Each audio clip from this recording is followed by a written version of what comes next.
nós chegamos ao momento todo especial do programa Igreja Família, que é o momento em que nós compartilhamos com você a palavra do Senhor para a sua vida nesta manhã, nesse dia de hoje. Eu não sei como você se encontra, não sei como está o seu coração, como está a sua vida, quais são os seus anseios, quais são os seus traumas, qual é a sua luta, qual é a sua batalha. Mas eu tenho uma certeza no meu coração e posso compartilhá-la com você. Maior é o que está em nós do que os que vêm contra nós. E aqui no livro de 2 Crônicas, no capítulo 20, nós temos uma experiência do povo de Deus, juntamente com o rei de Israel, que souberam agir, o que fazer quando os inimigos são maiores do que nós. O que fazer quando uma batalha que você está enfrentando, ela é muito maior do que a sua capacidade de agir, de vivenciar aquilo ali. Você vê o impossível mesmo diante dos seus olhos. Eu quero compartilhar com você esta palavra do Senhor. Depois disto, os filhos de Moabe e os filhos de Amon e com alguns dos meunitas vieram pelejar contra Josafá. E vieram alguns que avisaram a Josafá dizendo: olha, vem uma grande multidão contra você lá do mar e da Síria, eles já estão chegando. Então Josafá teve medo e se pôs a buscar o Senhor. Apregoou o jejum em toda Judá.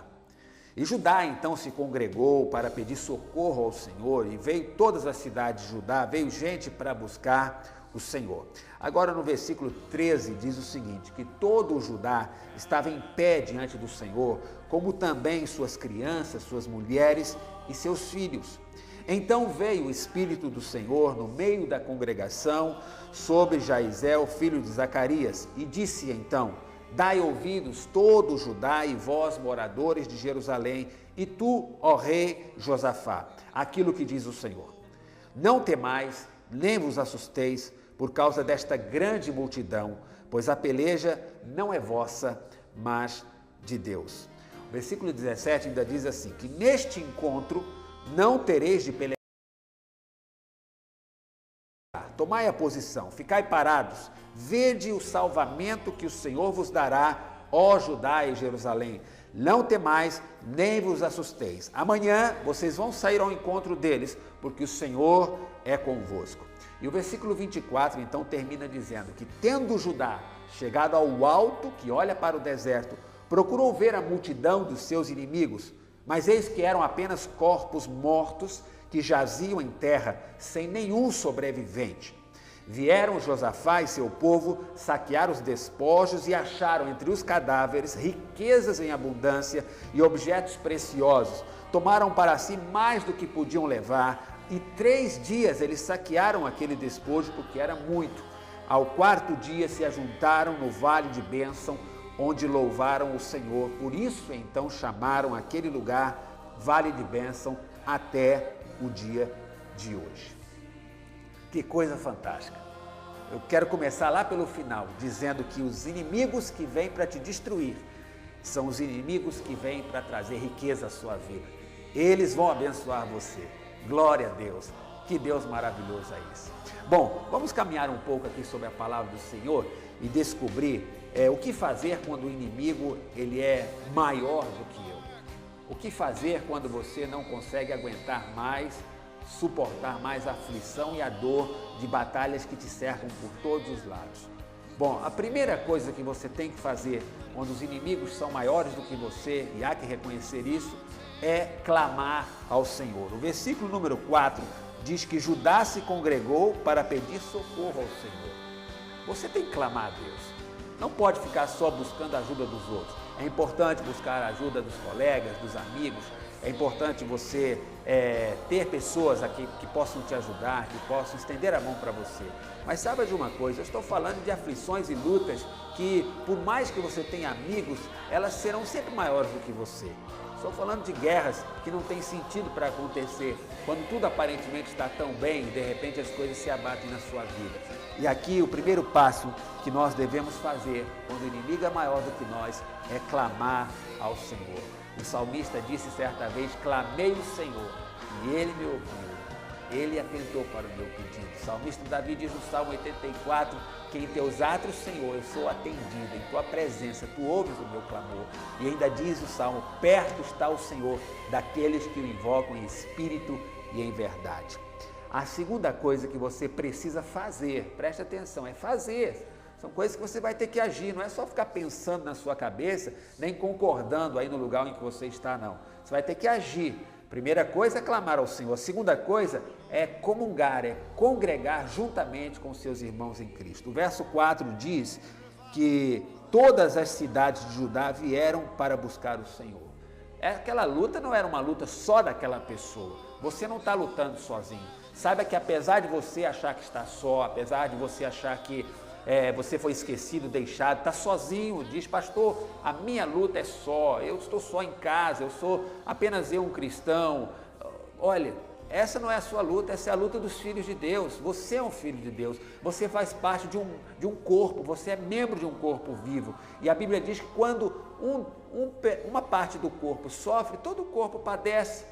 Ainda que você seja um pequenino dedo, a ponta de um dedo, você ainda está no corpo de Cristo, você não está só.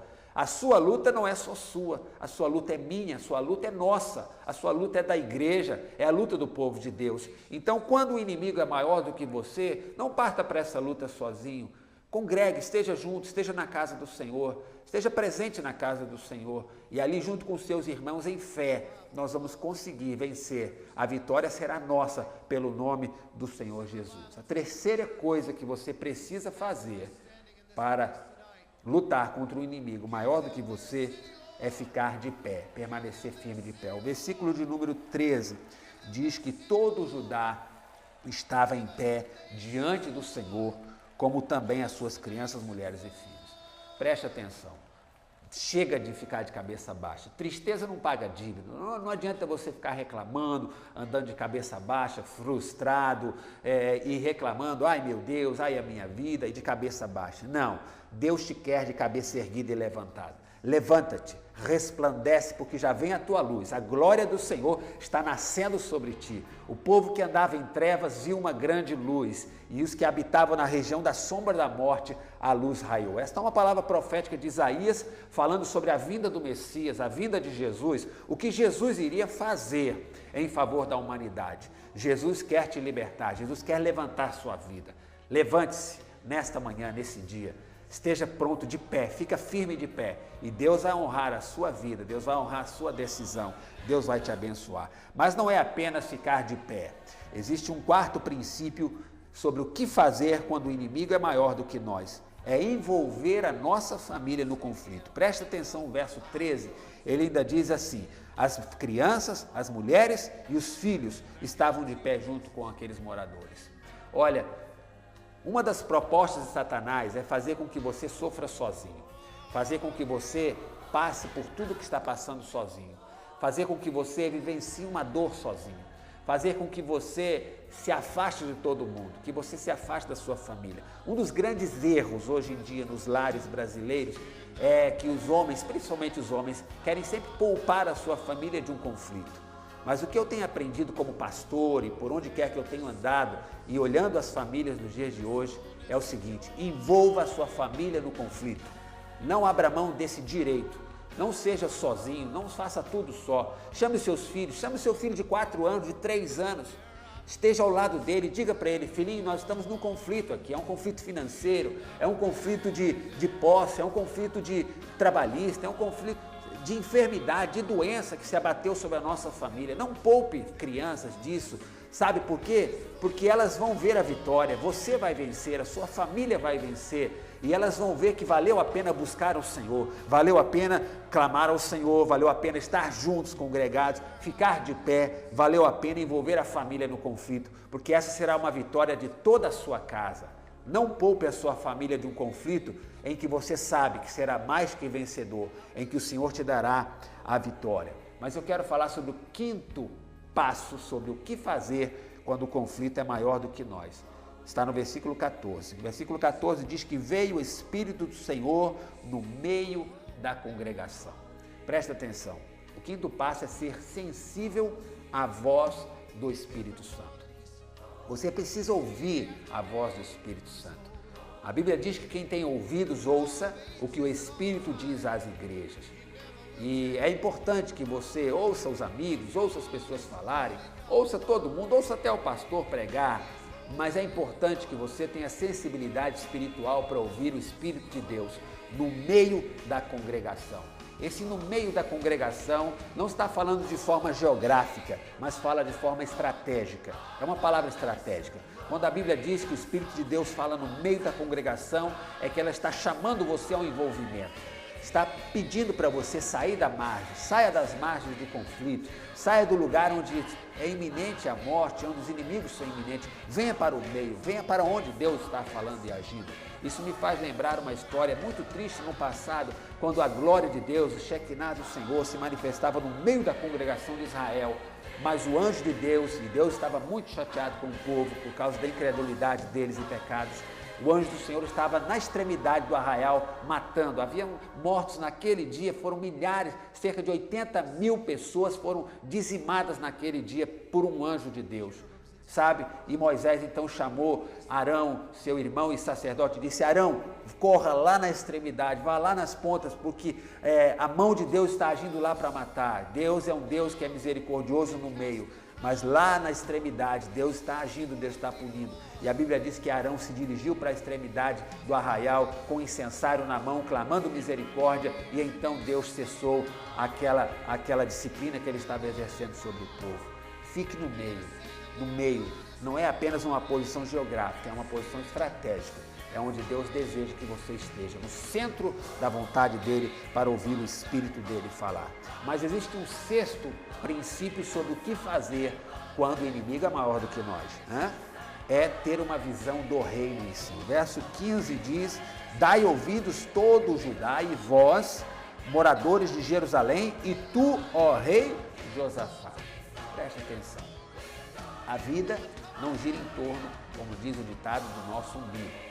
A nossa vida não gira em torno das coisas apenas do que está acontecendo conosco. Não é só você estar bem.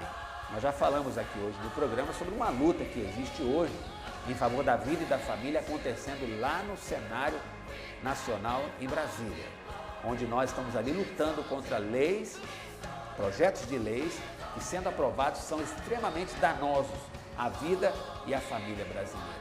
Preste atenção, você tem que ter visão do reino. Não é só preocupar-se com a sua vida e a sua casa, ou você se preocupar pessoalmente consigo e o resto que fique para lá. Não.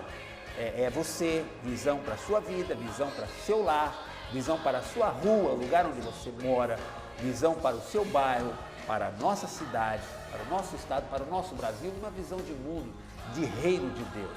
É importante isso, para que você possa crescer e alargar a sua tenda. Se você ficar gerindo apenas e digerindo o conflito no lugar ali onde está, se você acha que a sua vida só faz sentido na empresa em que você trabalha, no lugar que você mora, então você vai ficar muito limitado a esse lugar, sabe? Deus quer alargar a sua tenda, Deus quer te alargar. Por isso que a palavra é para todo o reino, não só para o rei, mas para o reino, para Jerusalém, para Judá. E o sétimo e último princípio sobre o que fazer quando o inimigo é maior está no versículo 26. No quarto dia se ajuntaram no vale de bênção, onde louvaram ao Senhor, e por isso chamaram aquele lugar vale de bênção até o dia de hoje. Ou seja, louve, adore, reconheça o Senhor nas suas vitórias e faça um louvor, institua uma bênção, sabe? Faça uma manifestação de graça mesmo para com o Senhor Deus. Determine aquela conquista como uma grande bênção de Deus para a sua vida. O resultado nós já vimos. O resultado para o que eles haviam enfrentado, nós já identificamos. Eles chegaram e foram grandemente abençoados pelo Senhor, Deus honrou a vida deles, e aqueles inimigos que traziam morte para Josafá e para todo o reino, na verdade, eles trouxeram foi riqueza e bens. Diz a Bíblia que por 3 dias eles despojaram os inimigos, não conseguiram levar tanta bênção que veio para a vida deles. Hein? Ei, desperta nesta manhã. Levanta a sua cabeça, Deus está contigo, a glória do Senhor está nascendo sobre ti, e os inimigos que vêm para te consumir, te destruir, na verdade, eles virão a ser um instrumento de Deus para a sua bênção e para a sua riqueza. Programa Igreja Família, um programa comprometido com o Evangelho de Cristo, um oferecimento